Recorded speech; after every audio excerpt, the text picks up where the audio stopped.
El pianista, compositor e intérprete chileno Benjamin Furman lanzó, mejor dicho ya, su segundo álbum de estudio titulado Salmo. Ya está disponible en todas las plataformas digitales. Yo tengo ya 2 temas preferidos del disco que ya se los voy a contar en un ratito nada más porque lo tenemos a Benjamín del otro lado y le damos la bienvenida. ¿Cómo estás?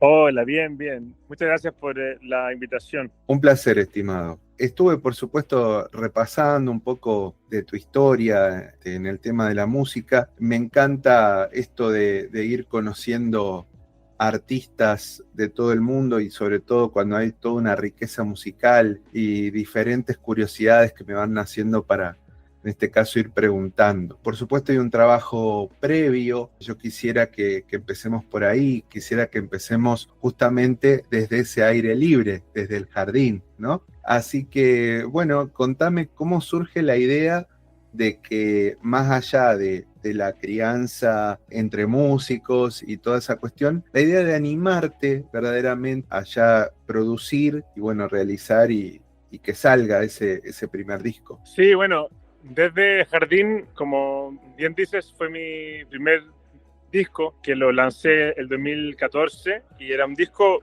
la verdad, muy distinto a Salmo, que es este disco que lanzo este año, que ya lancé este año. Desde Jardín fue un disco muy crudo, fue hecho, de hecho, en mi casa, en Santiago de Chile, donde me crié con el piano que toqué desde que era niño. Fue hecho ahí con una banda chilena muy linda, pero ese disco es mucho más instrumental, entonces se podría decir que es más jazzero que este disco Salmo, que es un disco más de canciones fundamentalmente. Desde el Jardín era más bien instrumental, que era un poco lo que yo en esa época estaba haciendo, era una música más instrumental, más ligada aún, diría yo, al mundo del jazz, pero con igual tintes sudamericanos. En cambio, en este caso, Salmo es como el espejo de eso, porque Salmo es un disco sudamericano con tintes de jazz. Entonces, esta fue un poco la transformación con los años. En estos últimos 10 años he estado transformándome desde un músico más instrumental a un músico ahora ya muy enamorado y muy enfocado en la letra, en la voz también. Si bien mi instrumento principal e inicial fue y siempre ha sido el piano. Benjamín, quiero ahondar en eso justamente, en ese cambio, en ese espejo, como vos decís, de que el primer disco, no le quiero restar mérito a tu trabajo, por supuesto, digo, más instrumental o como dijiste vos, más crudo, no sé si minimalista, pero con menos trabajo, me lo imagino yo, de producción, de postproducción y demás. Y ahora, claro, entre la voz y otras exploraciones que seguramente que se notan aparte en el disco, en este trabajo, ¿qué pasó ahí en el sentido de por qué decidiste cantar y sumar tu instrumento de la voz? ¿Qué pasaron en estos 10 años, más allá de la evolución propia de tu vida? Digo, si aparecieron inspiraciones concretas de algo, de alguien, de discos, de cassettes, de recuerdos. Contame. Sí, bueno, han pasado muchas cosas. Una de las más importantes es que yo fui a estudiar a Boston. Vine a Estados Unidos a los 20 años. Eso fue justo como un año antes de que hice ese disco desde Jardín. Entonces estaba recién iniciando mis estudios en Berklee College of Music en Boston, donde estudié, y ahora ya vivo en Nueva York hace unos 9 años. Pero algo que fue interesante es que yo me fui a Boston con la idea de estudiar jazz. Yo me imaginaba que, bueno, si es que voy a estar en Estados Unidos, en Boston y en Nueva York, qué sé yo, como estudiar eso es lo que hace sentido, ¿no? Pero una vez que estuve acá, empecé a extrañar y redescubrir los ritmos, los estilos y como toda la estética sudamericana y también española, el flamenco y la música sudamericana. Entonces, como que a la vez que yo me fui, yo volví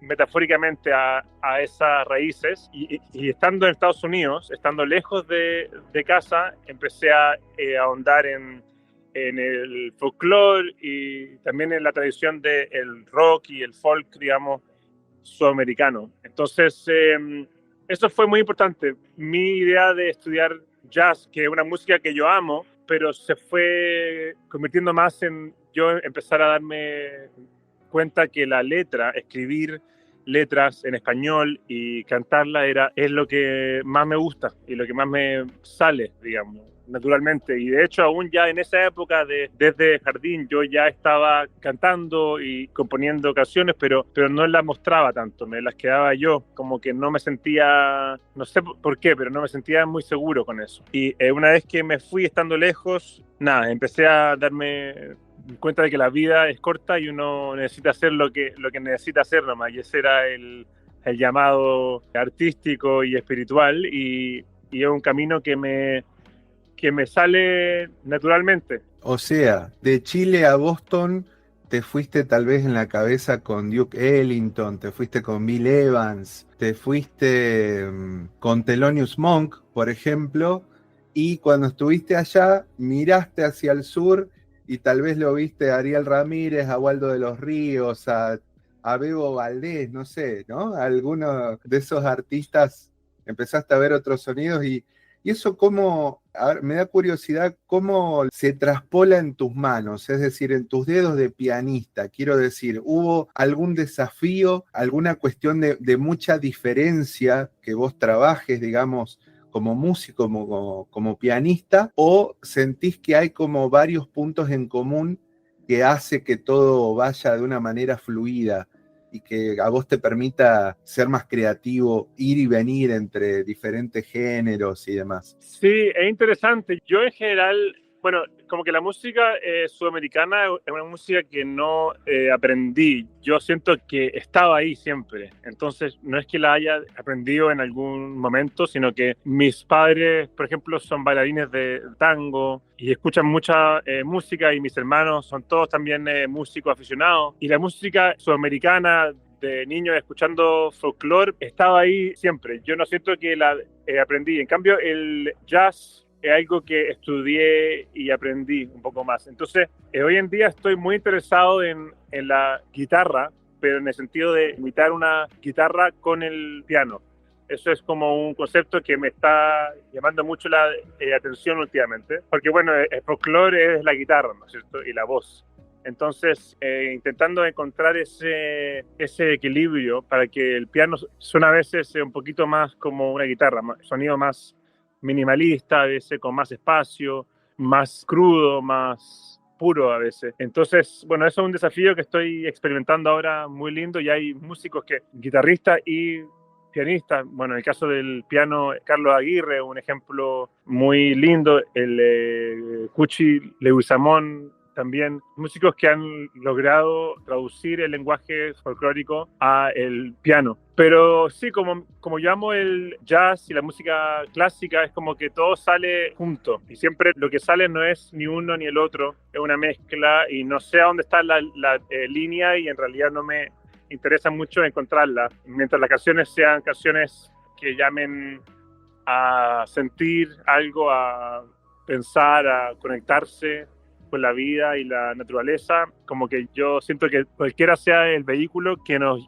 lleva a eso, bienvenido. Si se llama jazz o folclore clásico o rock o lo que sea. Bueno, te cuento que de este disco Salmo, como te había dicho al principio, los dos temas que a mí por lo menos me llamaron la atención o más me gustan es el que abre el disco, y el nombre también, Salmo justamente, y Reunión. Son los dos que más me llamaron la atención. Entonces, mi pregunta radica en si vos, más allá del disco, por supuesto de lo que lo has trabajado, son 7 canciones que me imagino, no sé si habrán quedado canciones afuera, es casi lo usual que siempre hay un trabajo que queda afuera, entonces seguramente tiene como una preferencia, pero a su vez de este material, ¿está esa canción preferida? ¿Está esa que vos disfrutás, aunque sea secretamente un poquito más? Hay una, sí, hay una que la escucho y la puedo escuchar una y otra vez, y como que no me cansa, y de hecho hay varias que las trabajé fueron 3 años este disco, entre la pandemia, y además hay muchos invitados especiales, hay más de 20 músicos en el disco, que todos están aquí en Nueva York. Bueno, casi todos, hay algunas cuerdas que las hice en Argentina, pero la mayoría son músicos neoyorquinos, pero originarios de más de 8 países. Entonces fueron años y años de estar encontrando estos arreglos y de llevar los músicos al estudio con la mascarilla en la cara y todo eso. Entonces, bueno, pero hay un tema que yo escribí de los que están en el disco, es el más nuevo también, que se llama Baja al río. Y ese es un tema que me gusta mucho y que disfruto de escucharlo y me hace bailar un poquito en el coro y me gusta. Y lo otro es igual, o sea, estoy muy contento con el disco en general, la verdad, pero este tema como que salió solo, es como esos temas que salen enteritos de una vez y no fue tan complicado, fue un tema que nació con todas sus partes ya bien puestas. Benjamín, para concluir esta charla, me gustaría que nos recuerdes primero a dónde podemos escuchar Salmo y bueno, y todo lo que tengas para compartir musicalmente y saber si tenés pensado, no sé si ya este año, porque ya prácticamente estamos finales de septiembre y cuando querés acordar ya se terminó, si igual lo mismo tenés pensado algunas fechas por acá, por Sudamérica, y bueno, eso me gustaría saber. Muchas gracias. Sí, bueno, invito a todos los estimados oyentes a escuchar Salmo. Cabe mencionar que se escribe con la letra Z, no con S, Salmo. Y está ya disponible en todas las plataformas digitales, en Spotify, Apple Music, etc. Y también los invito a todos a seguirme en Instagram, en Benjamín Furman Música, porque ahí yo voy anunciando siempre nuevos lanzamientos. Vamos a sacar ahora unos videos en vivo de esta, que hay otras músicas nuevas. Y como mencionabas tú, el tema de las fechas, sí, estamos ya empezando a gestar con mi equipo una gira por Argentina para el próximo año, pero las fechas aún no están definidas, así que la vamos a ir anunciando por Instagram también. Y los invito a entrar en contacto a través de Instagram si me envían un mensaje con sus sensaciones, sus emociones, pensamientos y bueno, y podemos seguir más en contacto por esa vía también. Así que bueno, ese es el anuncio de utilidad. Estimado Benjamín Furman, yo te quiero agradecer este rato que hemos compartido, todos los éxitos de ya con este segundo álbum y bueno, y todo lo que venga más adelante. Ojalá sea hasta la próxima y ojalá también te toque venir aquí a la ciudad de Córdoba. Así que un saludo muy grande. Muchas gracias, Juan. Un saludo a Cecilia Gamboa por gestar este lindo encuentro y un abrazo a todos y nos vemos allá en Argentina el otro año.